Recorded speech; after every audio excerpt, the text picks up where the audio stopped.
Hi, everybody. Welcome to a deconstruction of a meaningless political advertisement. For those of you who don't know, Tim Gomes is a wealthy businessman who has decided he wants to run as a Democrat against Peter King for New York's 2nd District for Congress. This is a guy who's been a Democrat and a Republican. He keeps bouncing back and forth. And his main message seems to be, I'm wealthy, successful businessman. You should vote for me. I get to be in Congress. So he recently released this advertisement on his website. So we're going to break it down together, see what's really going on here. So let's get started.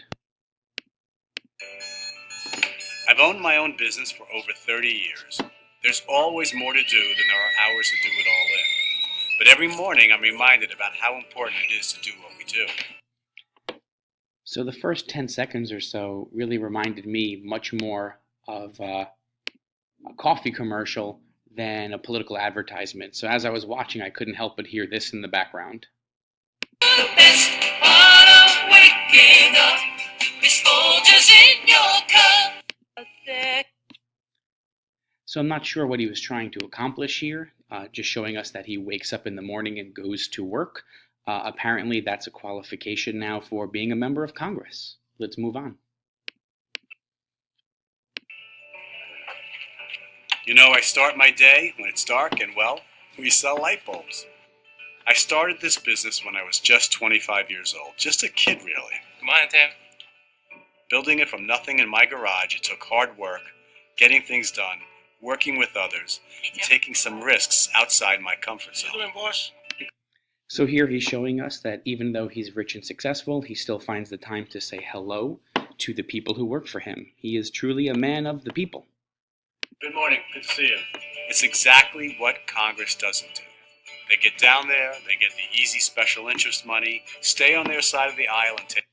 Notice he says he's against the special interest money, but pay attention and see if anywhere in this video he says that he would pledge to not take corporate money or super PAC money.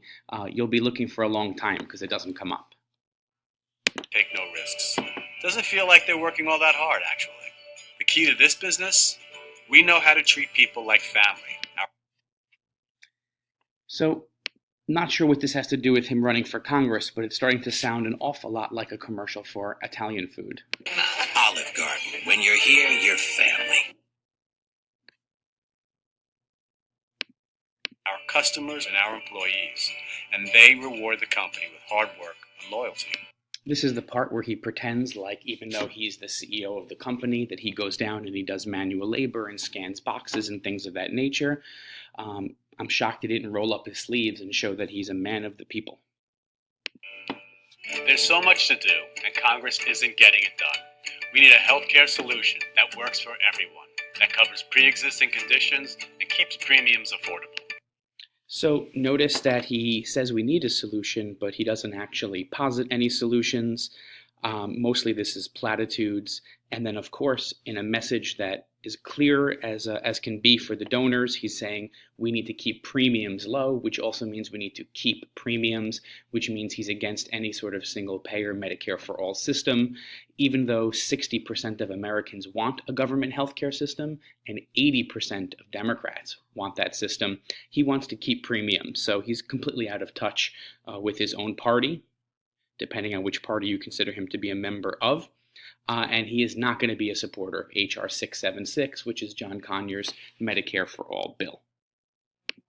We need to keep our economy growing but smarter, so we don't have environmental disasters like the Navy Grumman plume and other threats. I know a little something about growing green jobs. Look, I'm not a politician. I really don't know much about politics. Yeah, we already know that because he can't seem to tell the difference between a Democrat and a Republican. What I do know is business, and in business we find solutions. When I'm working with the Environmental Defense Fund, it's to help other businesses adopt green policies. It saves money, creates jobs, and it helps our planet. I'm a gun owner, and I work with the Brady Center to create common sense gun policies. Solutions, not politics. So here we hear this slogan, solutions, not politics. He keeps talking about a businessman who can get things done. It's starting to sound an awful lot like the current occupant of the White House. The one thing you'll notice is that he doesn't actually tell you what those solutions are or his ideas, just that he's going to have solutions because he's a businessman who gets things done. With Republicans in charge, nothing is getting done. Then why were you a Republican for the last 8 years? Growing jobs, raising wages, protecting our environment, improving healthcare and lowering costs. These are the things that aren't getting done and need to. So those are some really good things. Once again, he doesn't explain how he would accomplish any of that. Let's get some new blood in Congress and see what kind of bright ideas we can come up with. Did you get the joke? The bright ideas, and he owns a light bulb company? Still waiting to hear what those ideas are. So here you get the sort of rundown of a commercial that says absolutely nothing by a candidate who stands for absolutely nothing.